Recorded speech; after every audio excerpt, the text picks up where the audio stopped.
Em Êxodo, os hebreus ansiavam por comer carne e pão, dizendo: Estávamos sentados juntos às panelas de carnes e comíamos pão com fartura. Há uma união entre comer pão e comer carne. A cidade onde nasce Jesus, Belém, em hebraico significa casa de pão. Vale refutar a objeção protestante de que Jesus, com comer o corpo, queria dizer ouvir a palavra de Deus, ouvir a palavra do Senhor, citando São Mateus capítulo 4, versículo 4. Mas vejamos o que a passagem diz realmente. Jesus, que estava em jejum, é tentado no deserto por Satanás a quebrar o jejum, pois o demônio sabia que ele poderia transformar pedra em pão. Então Jesus foi conduzido pelo Espírito Santo ao deserto para ser tentado pelo demônio. Jejuou 40 dias e 40 noites, depois teve fome. E aproximando-se dele, o tentador disse-lhe: Se és filho de Deus, diz que estas pedras se convertam em pães. Jesus respondeu: Está escrito, não só de pão vive o homem, mas de toda palavra que sai da boca de Deus. Deuteronômio capítulo 8, versículo 3. Está escrito, isto é, em Deuteronômio. Lá, recordar-te-ás de todo o caminho por onde o Senhor teu Deus te conduziu pelo deserto durante 40 anos, para te castigar, para te provar, e para que te tornasse manifesto o que estava dentro do teu coração, se guardarás ou não os seus mandamentos. Afligiu-te com a fome, deu-te por sustento o maná, que tu desconhecias e teus pais, para te mostrar que o homem não vive só do pão, mas de toda a palavra que sai da boca de Deus. A roupa com que te cobrias não chegou a gastar-se com a velhice, e o teu pé não foi magoado durante estes 40 anos, para que reconheças no teu coração que do mesmo modo que um homem instrui o seu filho, assim também o Senhor teu Deus te instruiu a ti, para que guardes os mandamentos do Senhor teu Deus, andando nos seus caminhos e temendo-o. Deuteronômio capítulo 8, versículos 2 ao 6. A leitura protestante usa disto para alegar que no discurso de Jesus sobre ser o pão da vida, ele queria dizer que o homem deve viver somente de alimento espiritual, que é a fé na palavra de Deus, a Bíblia. O problema é que este discurso de Deuteronômio enfatiza a dependência física do homem na providência milagrosa de Deus, que dá sustentos materiais, a ênfase estando em depender de Deus diariamente. O que não lhes passa à mente para compreender é Deus entregar a si mesmo de forma de comida. Ocorre que sempre quando há uma prefiguração veterotestamentária de uma coisa da nova aliança, esta última é sempre superior à da antiga. A arca deu salvação corpórea do dilúvio, enquanto a igreja dá vida eterna, e o maná deu sustento alimentício aos israelitas no deserto, pois o que dá a vida eterna no Novo Testamento? Não é a fé nas Escrituras apenas, porque os hebreus já tinham a Escritura e eram iníquos muitos deles, em mau proveito da palavra. Para Deus Pai, o episódio no deserto é um exercício filial da obediência do seu povo. Assim, no contexto, a palavra que sai da boca de Deus é exibida no sentido da palavra a ser obedecida, e não no sentido sola escriturístico e sola fideístico em que protestantes o leem. Viver da palavra significa obedecer, não só crer. Jesus é chamado de Verbo de Deus, então Jesus é a consumação daquilo que deve viver e obedecer, e sobretudo se alimentar.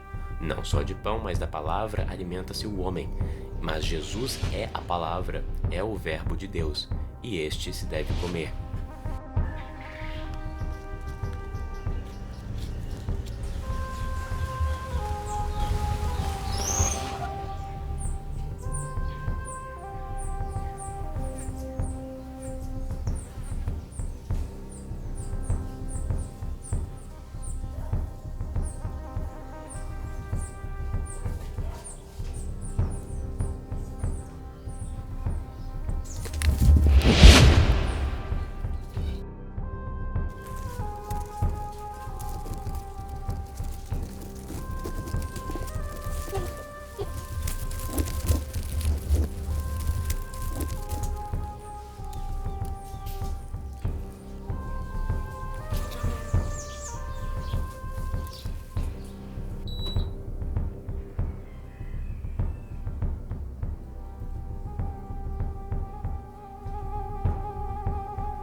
Mas no final das contas, esta passagem é tão dissociada de João 6 que, nem se a leitura protestante fosse correta ali, isto seria qualquer detrimento da leitura ortodoxa de João 6. Porque Jesus não disse não só de pão, em que não só não pode conferir uma exclusão do pão, mas deve ser lido como uma mescla do material com o espiritual, que é precisamente o que define a sacramentologia. Mas os protestantes caem numa visão gnóstica, heresia perniciosa e abominável, que abomina a carne e o mundo físico de todo modo, escandalizando-se da noção de que Deus tenha o usado para conferir graça espiritual. Um bom exemplo disso é que, uma vez quando Jesus foi fazer um milagre, ele cuspiu na terra e passou a terra com o seu cuspe na pessoa para ela ser curada. Por que Jesus fez isso? Porque ele quis utilizar da matéria para realizar um dom que é espiritual. Ele poderia muito bem ter feito sem a matéria, mas ele o quis assim. Não porque ele precisa ser limitado, mas porque ele quis. Tirada do caminho esta objeção, se pode prosseguir para João 6. A narração começa como que monótona. Jesus navega com os apóstolos pelo mar da Galileia, acompanhado de uma multidão interessada nos seus prodígios, e fica num monte com o chão gramado. Depois disso, passou Jesus a outra banda do mar da Galileia, isto é, de Tiberíades. Seguia-o uma grande multidão, porque via os milagres que fazia em favor dos enfermos. Jesus subiu ao monte e sentou-se ali com seus discípulos. Ora, a Páscoa, a festa dos judeus, estava próxima. Este sinal marca um dos sentidos eucarísticos do vindouro discurso. O evangelista São João julgou importante notar que foi na véspera da Páscoa, colocando este evento a cerca de 1 ano antes da instituição da Eucaristia, na véspera da Paixão, que foi na Páscoa também. O que segue é a vinda da multidão ao monte e o desejo benevolente de Cristo de alimentar aquele povaréu, ainda que na falta de pão e de dinheiro para comprá-lo. Jesus, então, tendo levantado os olhos e visto que vinha ter com ele uma grande multidão, disse a Felipe: "Onde compraremos nós o pão para dar de comer a esta gente?" Dizia, porém, isto para o experimentar, porque sabia o que havia de fazer. Filipe respondeu-lhe: 200 dinheiros de pão não bastam para que cada um receba um pequeno bocado. Um de seus discípulos, André, irmão de Simão Pedro, disse-lhe: Está aqui um jovem que tem 5 pães de cevada e 2 peixes, mas que é isto para tanta gente? Jesus, porém, disse: Mandai sentar essa gente. Havia naquele lugar muita erva. Sentaram-se, pois, os homens, em número de cerca de 5.000. Jesus, então, tomou os pães e, tendo dado graça, distribuiu-os entre os que estavam encostados, e igualmente os peixes quanto queriam. Este é um protótipo da Eucaristia, porque este próprio verbo vem de eucaristeo, que significa dar graças. Isto não foi uma missa, mas foi um protótipo da primeira Santa Missa que viria há 1 ano depois. É certamente neste momento que o milagre da multiplicação tomou a ocorrer. Depois, narra-se a descoberta do prodígio feito. Estando saciados, disse a seus discípulos: Recolhei os pedaços que sobejaram, para que nada se perca. Eles os recolheram e encheram os 12 cestos de pedaços dos 5 pães de cevada, que sobejaram aos que tinham comido. Vendo então aqueles homens o milagre que Jesus fizera, diziam: Este é verdadeiramente o profeta que deve vir ao mundo. Jesus, sabendo que o viriam arrebatar para o fazerem rei, retirou-se de novo, ele só para o monte. Aqui também se narra que, mediante ao sinal da messianidade de Jesus, os judeus quiseram sequestrá-lo para coroá-lo como o rei deles.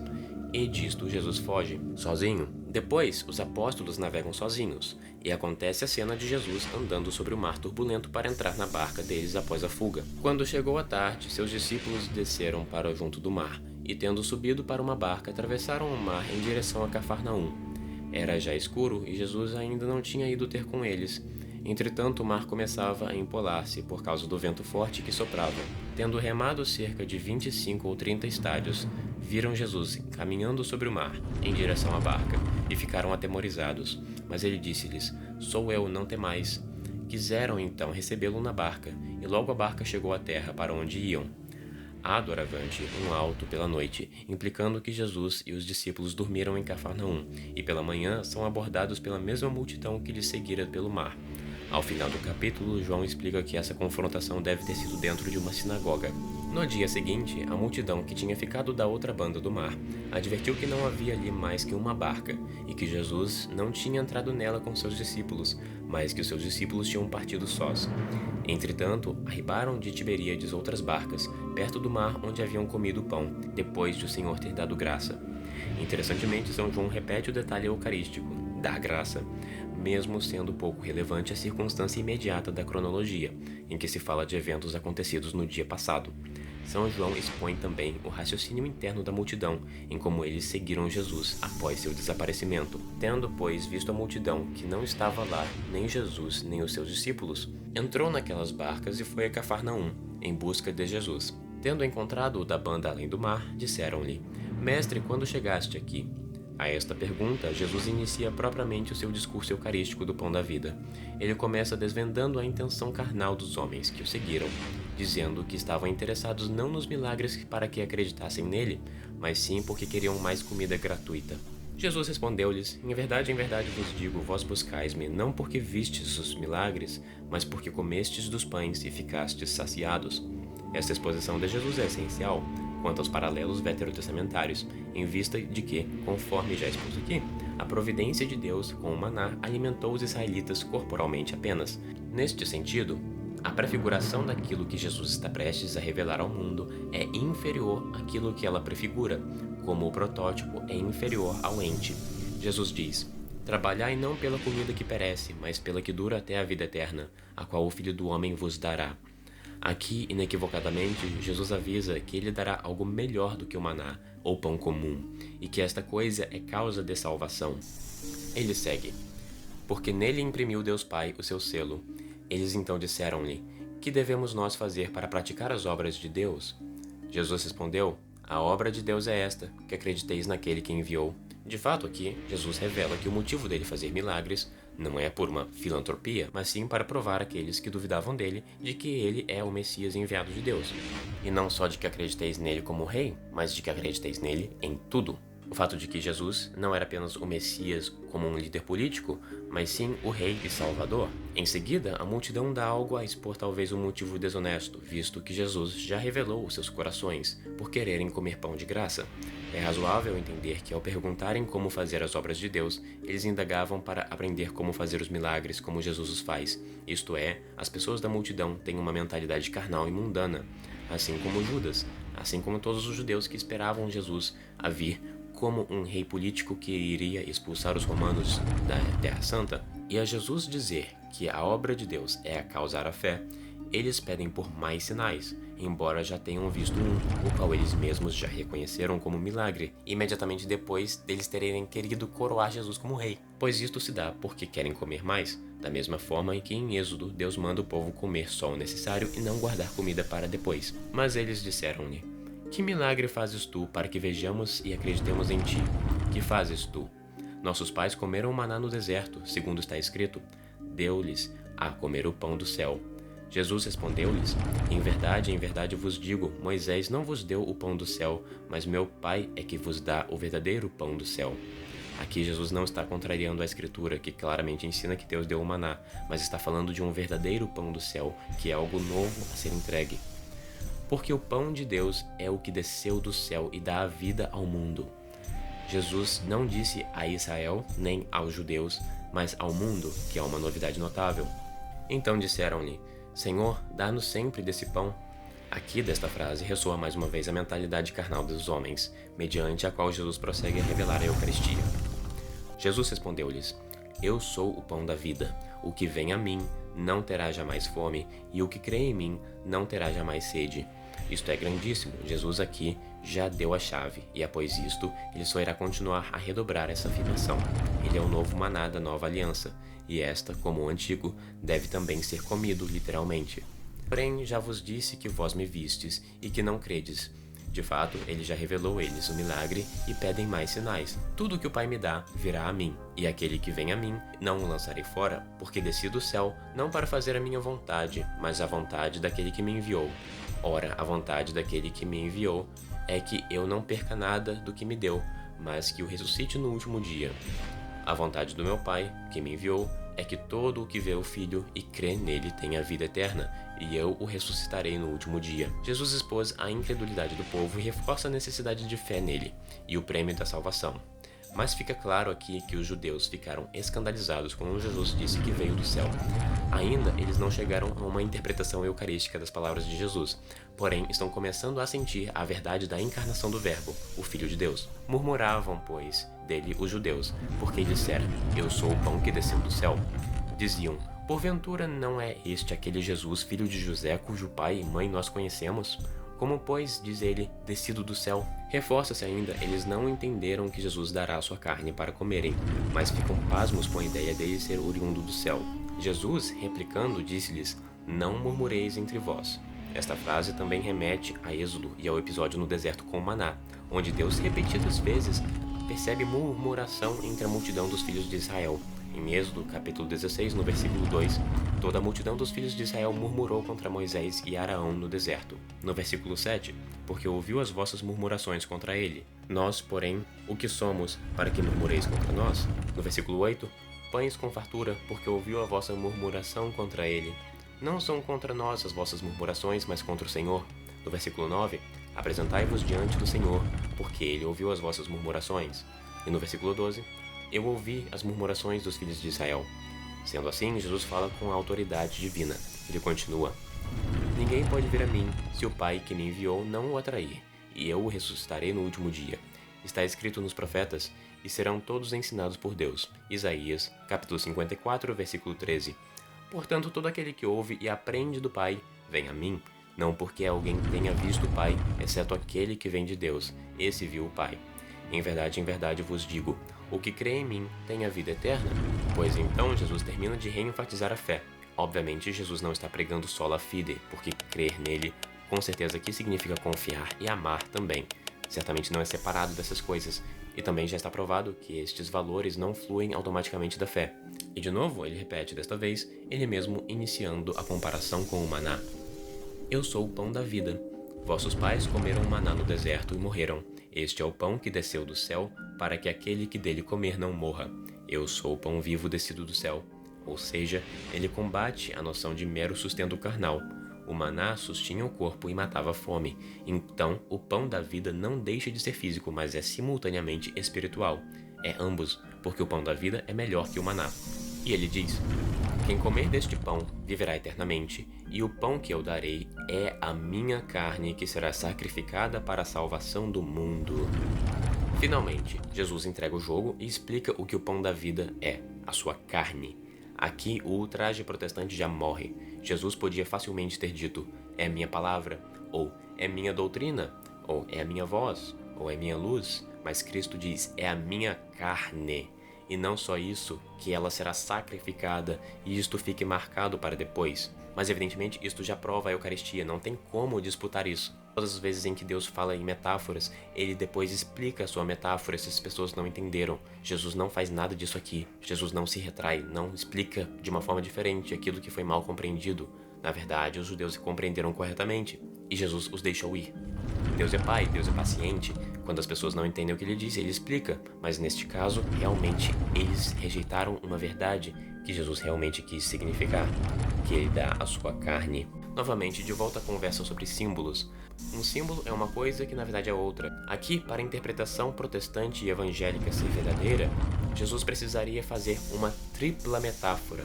Ou seja, não é uma coisa que significa outra. Não.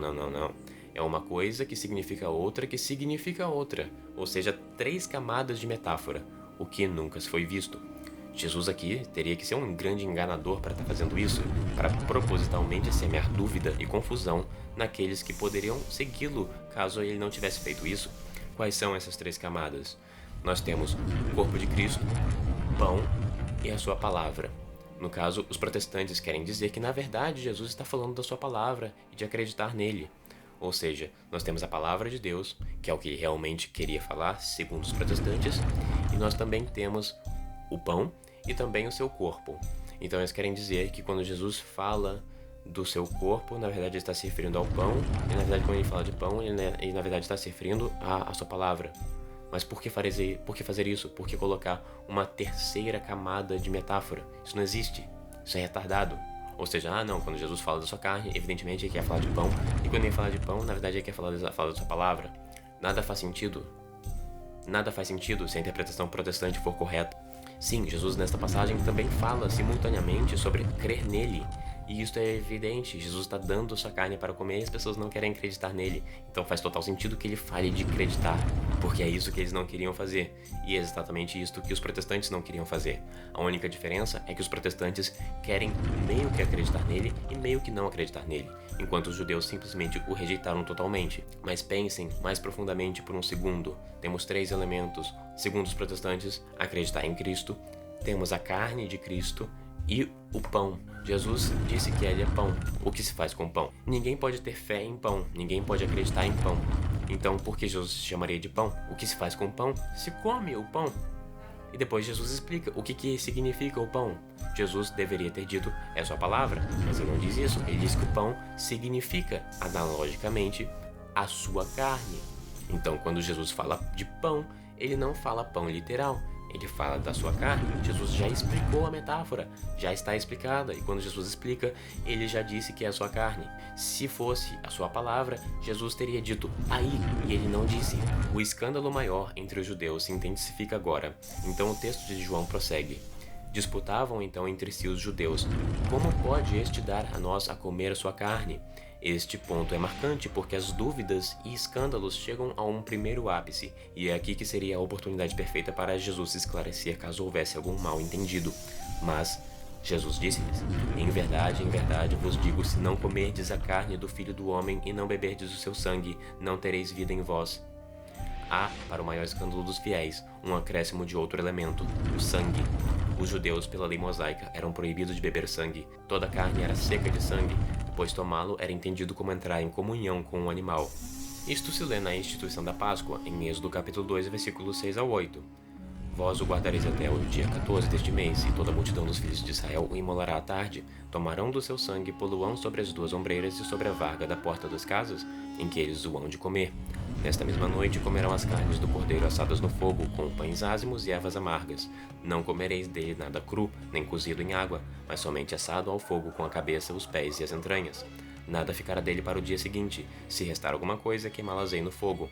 Comê-lo-eis deste modo: cingireis os vossos rins, tereis as sandálias nos pés e os bordões na mão, e comereis à pressa, porque é a Páscoa, isto é, a passagem do Senhor. Nesta noite eu passarei pela terra do Egito, e ferirei de morte todo o primogênito da terra do Egito, desde os homens até os animais, e exercerei a minha justiça contra todos os deuses do Egito, eu que sou o Senhor. O sangue, porém, será para vós um sinal em vosso favor nas casas em que morardes, pois eu verei o sangue e passarei adiante, e não haverá para vós a praga destruidora quando eu ferir a terra do Egito. Comer do cordeiro sacrificado era requerido de todos os filhos de Israel, não só do sacerdote, para a participação do sacrifício. O corpo era comido e o sangue era passado nas portas para poupá-los da cólera divina. E quem podia participar daquele sacrifício? Judeus e prosélitos, isto é, aqueles que fossem circuncidados e incorporados na aliança. O Senhor disse a Moisés e a Arão: eis um preceito sobre a Páscoa: nenhum estrangeiro poderá comer dela. Todo escravo comprado será circuncidado e então comerá. O adventício e o mercenário não comerão dela. O cordeiro há de comer-se em toda a casa, e das suas carnes não levareis nada para fora da casa, nem lhe quebrareis osso algum. Toda a multidão dos filhos de Israel celebrará a Páscoa. Porém, se algum estrangeiro que habitar convosco quiser celebrar a Páscoa do Senhor, circundem-se primeiro todos os seus varões, todos os varões de sua casa, e então a celebrará e será como natural do país. Se algum, porém, não for circuncidado, não comerá dela. Há de se ter em vista também a proibição de consumir sangue. Qualquer homem da casa de Israel ou dentre os estrangeiros que peregrinam entre eles, se comer sangue, voltarei meu rosto contra ele e exterminá-lo-ei do meio do seu povo. Porque a vida da carne está no sangue, e eu dei-o a vós, para que com ele façais expiações sobre o altar pelas vossas almas. O sangue expia por ser vida. Por isso disse aos filhos de Israel: nenhum de vós comerá sangue, nem nenhum dos estrangeiros que moram entre vós. Se algum homem dos filhos de Israel ou dos estrangeiros que habitam entre vós tomar à caça ou ao laço um animal ou ave, daquelas que é lícito comer, derrame o seu sangue e cubra-o com terra, porque a vida de toda a carne está no sangue. Por isso disse aos filhos de Israel: não comereis o sangue de nenhum animal, porque a vida da carne está no sangue. Todo o que comer dele será posto fora. Levítico capítulo 17, versículos 10 ao 14. O sangue é atrelado ontologicamente à expiação dos pecados. É banido de ser bebido pelos homens. Portanto, quando Jesus acrescenta ao discurso do pão da vida o ato de beber o seu sangue, pregando na sinagoga, os judeus perderam a compostura, e Jesus não volta atrás. O que come a minha carne e bebe meu sangue tem a vida eterna, e eu o ressuscitarei no último dia. Porque a minha carne é verdadeiramente comida e o meu sangue é verdadeiramente bebida. O que come a minha carne e bebe o meu sangue permanece em mim e eu nele. Assim como me enviou o Pai que vive, e eu vivo pelo Pai, assim o que comer a mim, este mesmo também viverá por mim. Este é o pão que desceu do céu. Não é como o pão que comeram os vossos pais, que morreram. O que come deste pão viverá eternamente. Jesus disse estas coisas ensinando em Cafarnaum na sinagoga. Estes últimos negritos são prova incontestável, sem chamar Jesus de mentiroso, que a Eucaristia realmente é o seu corpo e sangue. Jesus poderia ter desmentido, caso fosse uma imagem figurativa, uma linguagem não literal, mas não o fez, diferente de em João 3, quando Nicodemos entende o renascimento literal e Jesus o corrige com a fala do renascer das águas e do Espírito. Nicodemos disse-lhe: Como pode um homem nascer sendo velho? Porventura pode ele entrar no ventre da sua mãe e renascer? Jesus respondeu-lhe: em verdade te digo que quem não renascer da água e do Espírito não pode entrar no reino de Deus. Outras vezes mal interpretam Jesus e o evangelista corrige, como em João 2, versículo 19. Jesus respondeu-lhes: Destruí este templo e eu o reedificarei em 3 dias. Replicaram os judeus: Este templo foi edificado em 46 anos e tu o reedificarás em 3 dias? Ora, ele falava do templo do seu corpo. Em João capítulo 23, acham que Jesus quis dizer que João nunca morreria, mas João, como escritor, corrige. Jesus disse-lhe: Se quero que ele fique até que eu volte, que tens tu com isso? Tu segue-me. Correu esta voz entre os irmãos que aquele discípulo não morreria. Todavia Jesus não disse a Pedro: Não morrerá, mas se quero que ele fique até que eu venha, que tu tens com isso? Em João capítulo 4, Jesus fala da água viva e a mulher entende como água física, mas ele esclarece que é água espiritual. Jesus respondeu: Se tu conheceras o dom de Deus, a quem é que te diz: Dá-me de beber, certamente lhe pedirias, e ele te daria uma água viva. A mulher disse-lhe: Senhor, tu não tens com o que atirar, e o poço é fundo. Donde tens, pois, essa água viva? És tu, porventura, maior do que o nosso pai Jacó, que nos deu este poço, do qual ele mesmo bebeu, e os seus filhos e os seus gados? Jesus respondeu: Todo aquele que bebe desta água tornará a ter sede, mas o que beber da água que eu lhe der jamais terá sede. A água que eu lhe der virá a ser nele uma fonte de água que salte para a vida eterna. A mulher disse-lhe: Senhor, dá-me dessa água para eu não ter mais sede, nem vir aqui tirá-la. Ademais, em João 8, Jesus fala da verdade que liberta as pessoas e confundem-na com a liberdade terrena, e Jesus esclarece: Conhecereis a verdade, e a verdade vos tornará livres. Eles responderam-lhe: Nós somos descendentes de Abraão e nunca fomos escravos de ninguém. Como dizes tu, sereis livres? Jesus respondeu-lhes: em verdade vos digo que todo o que comete o pecado é escravo do pecado. Em João capítulo 11, confundem a morte de Lázaro com sono, mas Jesus esclarece: Assim falou, depois disse-lhes: Nosso amigo Lázaro dorme, mas vou despertá-lo. Os seus discípulos disseram-lhe: Senhor, se ele dorme, curar-se-á. Mas Jesus tinha falado da sua morte, e eles julgavam que falava do repouso do sono. Jesus disse-lhes então claramente: Lázaro morreu. Mas aqui Jesus não desmentiu ou esclareceu coisa alguma, em João capítulo 6, porque a mensagem dele já fora clara, tão clara que absolutamente ninguém saiu de lá achando que Jesus falasse simbolicamente. Aliás, Jesus perdeu seguidores por isto, e ele os deixou ir. Se o erro deles fosse intelectual e apenas interpretativo, ele teria corrigido, como visto com um grande precedente das suas correções. Muitos de seus discípulos, ouvindo isto, disseram: Dura é esta linguagem, quem a pode ouvir? É exatamente esta atitude dos protestantes. Manipulam a Escritura segundo as suas vontades, pouco diferentes destes judeus, os quais rejeitam a palavra, ao invés de cunhar heréticas interpretações. Ou seja, os judeus rejeitaram Cristo por causa disso. Os protestantes mudam a doutrina de Cristo por causa disso. Até os fiéis apóstolos de Jesus ficaram escandalizados. Jesus, conhecendo em si mesmo que seus discípulos murmuravam por isto, disse-lhes: Isto escandaliza-vos? Que será quando virdes subir o Filho do Homem para onde antes estava? Ou seja, Jesus reconhece a dureza do seu ensino e avisa de coisas estranhas, mais estranhas por vir. Agora, eis uma sentença que os protestantes mais abusam, para basicamente tentar invalidar os últimos 30 versículos. É o Espírito que vivifica, a carne para nada aproveita. As palavras que eu vos disse são Espírito e vida, mas há alguns de vós que não creem. Com efeito, Jesus sabia desde o princípio quais eram os que não criam e quem havia de o entregar.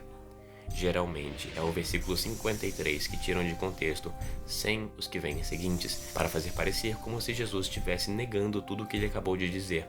Mas ora, isso é impossível. O que Jesus está obviamente criticando aqui é a incredulidade e a mentalidade carnal dos homens que o rejeitaram. Ali, Carne não se refere à sua própria carne, pois ele acabou de dizer que ela tratará da salvação, como em o que come minha carne e bebe meu sangue permanece em mim e eu nele. Logo, carne aqui se refere ao fato de que ao homem concupiscente, sem o auxílio da graça, não terá o que é preciso para acreditar nele e nas suas palavras. Aqueles com mentalidades mundanas e carnais não aproveitarão. É evidente que, na Bíblia, existe um contraste metafísico entre carne e espírito. Aqui, o espírito não significa alma, e carne não significa carne física. Carne significa a concupiscência, a mancha do pecado original, a tendência do homem para o pecado, enquanto espírito significa a voz de Deus, o chamado para aquilo que é maior. Jesus não está negando sua carne, Jesus não é um gnóstico, e certamente Jesus não está negando o que ele acabou de dizer. Ademais, a pontuação de João a respeito de quem acreditava e quem não acreditava em Jesus é uma causa de ter levado muitos teólogos da Sagrada Teologia a crerem que este foi o momento da gota d'água para Judas, em que ele decidiu trair Jesus por não crer nele.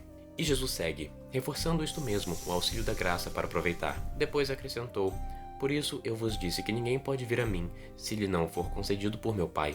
Desde então, muitos de seus discípulos tornaram atrás e já não andavam com ele. Por isso Jesus disse aos 12: quereis vós também retirar-vos? Simão Pedro respondeu-lhe: Senhor, para quem havemos nós de ir? Tu tens a palavra de vida eterna, e nós acreditamos e conhecemos que tu és o Santo de Deus. Jesus replicou: não fui eu que vos escolhi a vós 12, e contudo um de vós é um demônio? Falava de Judas, filho de Simão Iscariote, porque era este que havia de o entregar, não obstante ser um dos 12. Por fim, Pedro faz um ato de fé e perseverança, não porque, supostamente, ele teria sido mais esperto para saber que Jesus falava figurativamente, diferente daqueles judeus patetas, conforme os protestantes, mas porque, apesar do escândalo trazido pela interpretação óbvia, ratificada e reiterada por Jesus diversas vezes, de que ele entregará o seu corpo para comerem, Pedro preferiu continuar com ele, e eis que Jesus prevê sua paixão. 1 ano depois, se dá como previsto. Enquanto comiam, Jesus tomou o pão e benzeu-o, e partiu e deu a seus discípulos, dizendo: tomai e comei, isto é o meu corpo. Depois, tomando o cálice, deu graças e deu-lhe, dizendo: bebei dele todos, porque isto é o meu sangue, o sangue da nova aliança, que será derramado por muitos para a remissão dos pecados. São Mateus, capítulo 26, versículos 26 ao 28. وأكل تناوكشمي تلكمي هيف. Na véspera de sua paixão, qui prediquam pateretur, ele tomou o pão em suas santas e veneráveis mãos, accepit panem in sanctas ac venerabiles manus suas, elevou os olhos ao céu. et elevatis oculis in caelo, A vós, ó Pai Todo-Poderoso, a te Deum Patrem Summum Omnipotentem, pronunciou a bênção de ação de graças, tibi gratias agens, benedixit, partiu o pão fregit, e o deu a seus discípulos, dizendo: deditque discipulis suis dicens, tomai todos e comei. accipite et manducate ex hoc omnes. Isto é o meu corpo, que será entregue por vós. Hoc est enim corpus meum.